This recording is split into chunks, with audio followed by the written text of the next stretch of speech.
Hello students, welcome to today's lecture on theory of machines. In continuation with the topic of brakes, let us today discuss the analysis of band brakes. In previous lectures, we have already discussed about the band brake and its classification. We learned that band brake consists of a belt and a flexible steel band lined with friction material which is pressed against the external surface of a cylindrical drum when the brake is applied. The force is applied at the free end of the lever. We also learned that band brake are of three types: simple band brake, differential band brake and bend and block brake. So in today's lecture, we will discuss about the simple band brake and try to derive equations needed for its analysis. Let's first understand the construction details of band brake and its working. So as you can see here, this is the drum around which this belt or the bend is wound. One end of this bend is fixed to the lever, then this lever is hinged at this point. The other end is fixed to the lever again. Now as the drum is rotating, in order to stop this drum, the force will be applied in this direction as shown here on the lever, so that the belt is pressed against the drum and the drum stops. Let's see how does it work. You can see the drum is rotating and this force is applied. So the belt is pressed against the drum and the drum is stopped, and hence the brake is applied. We'll see once again. So this is how the brake is applied. Now let's see the line diagram and see the forces involved in it. So this is the drum which is rotating in a clockwise direction. This is the lever which is hinged at this place. One end of the belt is attached to this hinged position and other end of the belt is fixed here on the lever. The distance between the fulcrum point and the other end of the belt is A, and the distance between the fulcrum point and the point at which the force is applied on the lever is L. That is nothing but the length of the lever. You can see this, that the belt is wrapped around this drum in this portion, and the angle subtended by this portion is nothing but theta, and this is known as angle of wrap or angle of contact. The radius of the drum is R.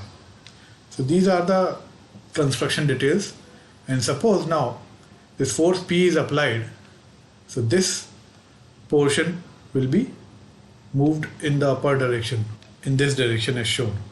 So this will get tightened. So we have this as the tight side and this as the slack side.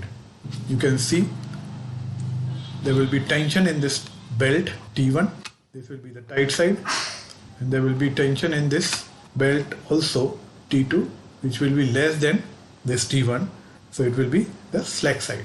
As the drum is rotating in the clockwise direction and we are pulling the belt in this upward direction, so there will be a tension developed in this portion of the belt, and this portion will be the tight side, and thus this portion will be the slack side. Now let us try to understand the concept of this tension, how this becomes tight side and this is the slack side, and why this tension T1 is more than this tension T2. For this, let's visit the topic of belt and pulleys, which you might have learned in the subject of mechanics, maybe in your first year. So let's revisit it and try to understand the concept. To transmit torque from one shaft to another effectively, it is necessary that the belt does not slip over the pulley. To understand the action of belts on pulley, consider a belt resting on the rim of a pulley, as shown here. The belt is wrapped around the pulley to subtend an angle theta at the center. The belt is tightened on the pulley by applying an equal amount of pull on the two ends of the belt. This results in an initial tension T on each end of the belt, as shown here. Now if a small torque or tangential force F in the clockwise direction is applied to the driving pulley, it tends to rotate the belt with it, as shown here. But if the motion of belt is resisted, the pulley will have a tendency to slip over the belt. Let's see the effect of tangential force applied by considering the equilibrium of pulley and belt separately. So let's draw the free body diagram separately. Now, considering the equilibrium of pulley, it can be said that slipping of pulley is prevented by a frictional force Fp acting in the counterclockwise direction. as shown here. This is the force F that is applied to rotate the drum. So a friction force in the counterclockwise direction will be developed, that is Fp, and this Fp will be equal to F as per the equilibrium condition. Direction of frictional force will be anti-clockwise because the drum is rotating in the clockwise direction, so the velocity of the drum at this point will be in this direction. Similarly, considering the equilibrium of the belt, it can be said that belt will be prevented from slipping in the counterclockwise direction, that is opposite to that of pulley, due to frictional force Fb equal to F in the clockwise direction, opposite to that of pulley. So there will be a equal and opposite frictional force developed in the belt as shown here. So Fb will be in the clockwise direction and Fb will be equal to Fp, and both of these will be equal to the force F applied according to the equilibrium condition. The frictional force in the belt results in increased tension on one end of the belt T1 and a decrease in tension on the other end T2, such that by the equilibrium of forces in the belt we can write that T1 will be equal to T2 plus F, as T1 is in this direction and F and T2 are in this direction. Fb and T2 are in opposite direction. So T1 will be equal to Fb plus T2 as seen from the diagram. So this is nothing but we will get that F will be equal to T1 minus T2. If the tangential force on the pulley is increased, at one stage it will just cause relative motion, that is slip, between the belt and the pulley. This will indicate that the frictional force has reached the limiting value and the force F on the pulley should not be increased further. Now consider a belt and pulley arrangement as shown in figure. Here a belt with an initial tension T passes over the driving and the driven pulley. This is the driving pulley and this is the driven pulley. On the driving side, the belt would rotate with the pulley with no relative slip between the two as long as the tangential force on the pulley F, which is equal to T1 minus T2, is less than the frictional force as we discussed earlier. On the driven shaft, the pulley rotates with the belt in the clockwise direction, which means that pulley can have a tendency to slip back in the counterclockwise direction. This implies that the belt will have tendency to slip over the pulley in the clockwise direction, meaning a counterclockwise frictional force equal to T1 minus T2. So on the driven side, the counterclockwise frictional force will be acting, that it will be equal to T1 minus T2. Thus we say that in clockwise rotation, tension T1 will be more and tension T2 will be less, and thus this lower portion will be the tight side with higher tension T1 and the upper portion of the belt will be the slack side with lower tension T2. So this is how we understand that how due to the rotation of the drum, one of the sides has higher tension and other side of the belt has lower tension. So we'll consider T1 as the higher tension and T2 as the lower tension, and the side with higher tension will be the tight side and the side with lower tension is known as slack side.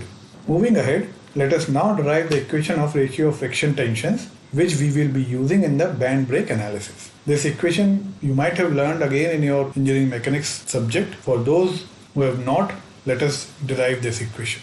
Consider a pulley as shown in figure. In this figure, T1 is tension on tight side, T2 is tension on slack side, theta is the angle of wrap, mu is the friction lining coefficient. Now consider a short length of the belt subtending an angle del theta at the center of the pulley as shown. So this is the small element that we have considered, and we'll just try to find out the tensions here and then we'll integrate to obtain the ratio of the tension. Here there will be a normal reaction on the belt by the drum. N is the normal reaction on this element. T is the tension on this side. This will be the slack side as the drum will be rotating in the clockwise direction, and T plus delta T is the tension on the tight side. Delta T is the increase in tension on the tight side than that of the slack side. Tension T and T plus delta T act in the directions perpendicular to the radii drawn at the ends of the elements as shown here. This is perpendicular to this radii, this is perpendicular to this radii. The friction force mu n will act tangentially to the pulley rim, resisting the slipping of the elementary belt on the pulley. This is the direction of mu n, as the drum will be rotating in the clockwise direction. This angle will be delta theta by 2 as per the geometry, and this angle will also be delta theta by 2 as per the geometry. Now resolving the forces in the tangential direction, that means in this direction. So we have mu n plus t into cos delta theta by 2. T will be resolved in this direction as cos t into cos delta theta by 2, and this will be resolved in this direction, in the opposite direction, as t plus delta t into cos delta theta by 2. So the equation will be mu n plus t cos delta theta by 2 minus t plus delta t cos delta theta by 2 will be equal to 0. Now as the delta theta is very small, so cos delta theta by 2 will be nearly equal to 1. So putting this value in this equation, we get mu n t, this will be 1, and t minus t and minus delta t, and this will be again 1, will be equal to 0. So this will give us delta t is nothing but mu n. So we consider this as equation number 1. Now resolving in the radial direction, that means in this perpendicular direction. So in this direction we have n is in the upward direction, then t sine theta by 2 will be in the downward direction, and t plus delta t sine theta by 2 will be in the downward direction. So the equation will be n minus t sine theta by 2 minus t plus del t sine theta by 2 is equal to 0. Now as del theta is small, so sine del theta by 2 will become nearly equal to del theta by 2. So this will become del theta by 2, and this will also become del theta by 2. So this will give n minus t del theta by 2 minus t del theta by 2 t into del theta by 2. So now neglecting the product of small quantities. So del t into del theta will be the small quantities. So neglecting the product of del t and del theta, we will have minus t del theta by 2 and minus t del theta by 2 from here. So this will both add up and give us t del theta. So we will have finally n will be equal to t del theta.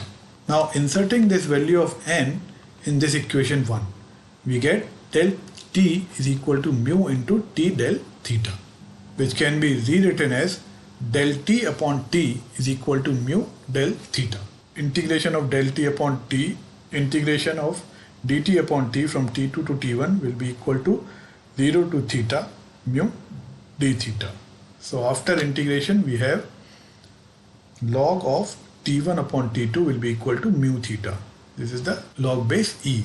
So this can be written as t1 by t2 is equal to e to the power of mu theta. So this is the ratio of the tensions. This equation we will be using very frequently in the analysis of band breaks. I should also mention here that if the rotation is counterclockwise, then this side will be the tight side, T1 will be here, and this side will be the slack side, that is T2 will be here. So this is all for today's lecture. We will proceed with the analysis of simple band break in the next class. I hope you have understood the concept of tight side and slack side, why the tension T1 is more than the tension T2. In case of any doubt, please feel free to contact me. Thank you.